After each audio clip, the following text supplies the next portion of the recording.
PSG Fan TV, bonsoir à tous, bonsoir Iliane. Salut Onip. Alors ce soir c'était les réceptions de Strasbourg, ça s'est fini sur un 4-2. Est-ce que tu les as trouvés en forme aujourd'hui après cette trêve internationale qui nous fait quand même pas mal du mal par le passé? Cette trêve internationale, comme tu as dit, ouais, elle nous fait du mal mais elle fait du mal à tout le monde. Bien En sûr. vrai. Parce que tu vois, les joueurs, ils partent en sélection, ils reviennent, tu sens qu'ils sont un peu fatigués. Tu sens qu'en sélection, ils font peut-être autre chose que ce qu'ils font au quotidien en club. Bon, on a quand même fait le job, c'était l'essentiel. On avait vu que dès la compo de départ, Lucho voulait faire tourner. Oui. Je pense que c'était judicieux au vu de deux matchs qui se préparent, là, les deux prochains. PSV Eindhoven en Ligue des Champions, match importantissime pour la suite de la compétition. Il faut une victoire. On sera à la maison et en plus face à un adversaire qui n'aura rien à perdre. Ouais, bien sûr. Et ensuite, toi-même tu sais, hein, les rats de Provence. On attend cette semaine avec impatience, on le sait, mais pour toi ce soir, est-ce qu'il y a eu des points négatifs à souligner? La défense, tu prends quand même deux buts évitables. Ouais. La défense, pourtant on avait un Skriniar qui fait son match. Oui. Très très très bon à la relance. C'est vrai que c'est rare qu'on le critique pas, mais il a été bon. Je pense qu'en fait c'est un gars qui l'année dernière a été très critiqué à juste titre. Oui, oui. Je pense qu'il a envie de prouver que voilà, il n'est pas finito, il a envie de prouver qu'il peut encore faire des choses avec nous, qu'il peut encore hausser son niveau de jeu. Donc j'espère qu'il continuera ce genre de prestations. Pacho, très solide, toujours sur sa lancée. J'aime beaucoup franchement ce que nous apporte Pacho. Par contre, les points noirs, les latéraux, on n'a pas de doublure à Hakimi. Oui.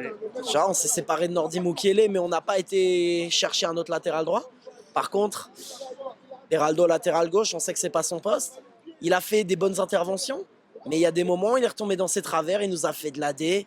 Le deuxième but, par exemple, ça part d'une relance ratée de Donnarumma. Encore une fois, Donnarumma, je comprends pas comment ça se fait que le statut du gardien n'est pas remis en question alors que le gars, il est fébrile, on le voit encore. Même si, ouais, il fait des arrêts, ok, il fait des arrêts sur sa ligne. Ouais, mais c'est le gardien, c'est normal. C'est comme si je te disais, ouais, Marquinhos, c'est bon, il sait faire un tacle.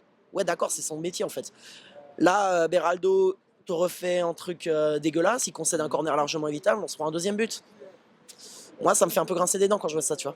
Bon, on va voir pour cette semaine fatidique qui va arriver, voir s'il y a des améliorations. Mais au niveau de l'attaque, comment tu les vois ce soir? Au niveau de l'attaque, on voyait qu'il manquait un neuf quand même, surtout en première mi-temps. C'est ce qui pose problème. Première mi-temps, il manquait vraiment un neuf. C'est pour ça que je regrette vraiment qu'on ne soit pas allé chercher un numéro 9, un remplaçant En plus de Gonzalo. En plus de Gonzalo. Colomboigny ce soir n'a pas joué, alerte musculaire. Ouais, mais tu sais, ça fait partie des choses qui s'anticipent. Donc c'est pour ça que si tu veux une équipe complète, n'est-ce pas Lucho? Tu as dit que tu étais satisfait de ce que tu avais. Est-ce que tu étais vraiment satisfait de ce que tu avais? Je sais pas, mais moi en tout cas, ça m'embête, je trouve qu'il nous manque un attaquant. Un dernier point avant de terminer cette interview. Ouais, un dernier point, le speaker du parc ce soir. Augmente un peu le volume dans la voix, s'il te plaît. Je sais que c'est pas facile de succéder à Monsieur Michel Montana, la légende, mais sans déconner, montre un peu que tu as envie, montre que tu es passionné. Essaie de pas parler avec une voix trop aiguë comme ça, on dirait que tu as la flemme de venir. Et dernière chose, ça y est, le petit chant à la fin là. Oui. Je commence à lire des dingueries. Ce chant, ça n'a rien d'homophobe. Nous ne sommes pas homophobes, qu'on se le dise clairement. Ça fait partie du chambrage, ça fait partie de l'ambiance. Ok, c'est peut-être pas très beau. Tu vois de quoi je veux parler. Voilà. Bon, ça fait partie de l'ambiance, ça fait partie du truc quand on va à Marseille, on est accueilli par ce genre de même chant qui vise les Parisiens. Là, curieusement, on vous entend pas. Par contre, c'est que quand c'est Paris qu'on vous entend. Donc, on continuera de chanter ce chant, que ça vous plaise ou non. Et nous ne sommes pas homophobes. Nous sommes contre les discriminations et contre les récupérations. Merci bien.